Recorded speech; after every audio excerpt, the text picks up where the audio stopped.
بسم اللہ الرحمن الرحیم۔ ابے یہ ڈھونگی فراڈیے، تمہیں کیا لگتا ہے کہ تمہاری ہی کرنے سے لوگ تمہاری بات مان جائیں گے؟ کس قدر تم جھوٹے فریب فراڈی انسان ہو۔ اب تمہارے ان فریب میں، ان فراڈیوں میں اور ان دجالی فتنوں میں اب کوئی نہیں آنے والا۔ دجال کے پیروکار نہ ہو تو کیسے تم جھوٹے انسان ہو۔ تم مجھے یہ بتاؤ، جتنی بھی تم نے یہ کہانیاں سٹوریاں سنائی ہیں، ٹھیک ہے، جتنے تم نے واقعات سنائے ہیں، جتنی احادیث مبارکہ سنائی ہیں، ان میں سے کس چیز سے ثابت ہو رہا ہے کہ تمہاری بات جو ہے وہ سچی ہے؟ اور جو ان کو کہہ رہے ہو، جن کی تم نے یہ ویڈیو لگائی ہے، کائنات رسول اللہ کے لیے پیدا نہیں ہوئی، اس کے لیے یہ ایک من گھڑت روایت پیش کرتے ہیں، اگر آپ کو پیدا نہ کرتا کائنات کو پیدا نہ کرتا، اگر نبی کے لیے کائنات بنتی تو نبی کی وفات کے ساتھ کائنات کو ختم بھی ہو جانا چاہیے تھا، لیکن کائنات ختم نہیں ہوئی، کائنات اہل حدیثوں کی ان کو کہہ رہے ہو، یا استاد محترم کی جو تم نے ویڈیو لگائی ہے، یا کیا نام ہے ڈاکٹر ذاکر نائک صاحب کی جو تم نے ویڈیو لگائی ہے، بے شک محمد مر چکے، محمد صلی اللہ علیہ وسلم کو بھی ماننا ہمارے لیے حرام ہے، جو شخص مر چکا ہے۔ ارے یہ نزدیک کہتا ہے کائنات رسول اللہ کے لیے نہیں بنی، اگر کائنات رسول اللہ کے لیے ہوتی، جب میرے مصطفیٰ اس دنیا سے تشریف لے کر چلے گئے تھے، کائنات کا وجود ختم ہو جانا چاہیے تھا۔ نزدیو سنو سنو سنو، حضرت جابر رضی اللہ تعالیٰ عنہ نے نبی پاک صلی اللہ علیہ وآلہ وسلم کی بارگاہ میں عرض کی، یا رسول اللہ صلی اللہ علیہ وسلم، آپ کو کب پتہ چلا تھا کہ آپ اللہ کے نبی ہیں؟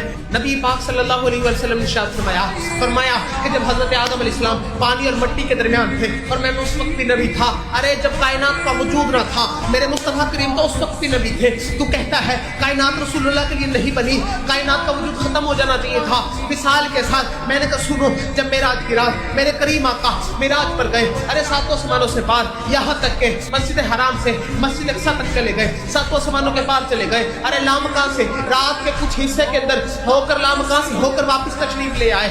جب واپس تشریف لے آئے، صبح کسی نے صدیق اکبر سے پوچھا، بتاؤ کہ ساتوں آسمانوں کے پار کوئی چلا جائے، لامکان سے ہو کر کوئی آ جائے، اگر کوئی کہے تو کیا سچ ہوگا؟ فرمایا سچ نہیں ہو سکتا، یہ کیسے ہو سکتا ہے؟ چند لمحوں کے اندر کوئی ہو کر آ جائے۔ فرمایا اگر تمہارا دوست مصطفیٰ محمد مصطفیٰ کہے، فرمایا پھر سچ ہو سکتا ہے۔ تو کیسے تم ان کو جھوٹا کیسے ثابت کر سکتے ہو؟ مجھے بس یہ بتا دو۔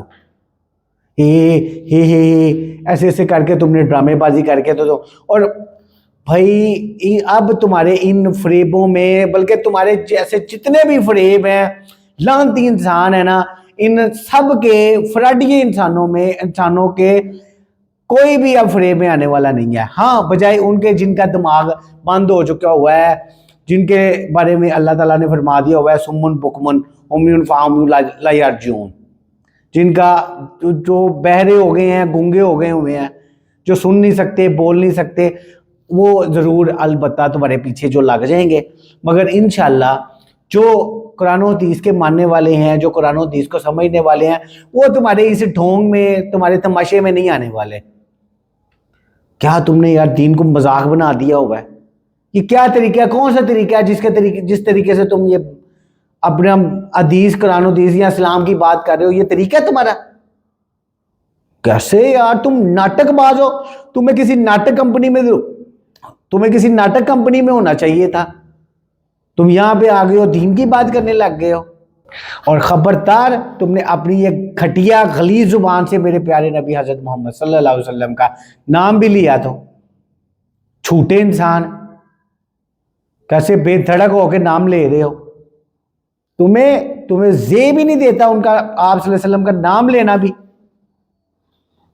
میں بالکل بھی گوارا نہیں کروں گا، اور میرے جیسے ہزاروں لوگ جو ہیں وہ بالکل بھی گوارا نہیں کریں گے کہ تم آپ صلی اللہ علیہ وسلم کا نام بھی لو اپنی زبان پہ، گندی زبان پہ۔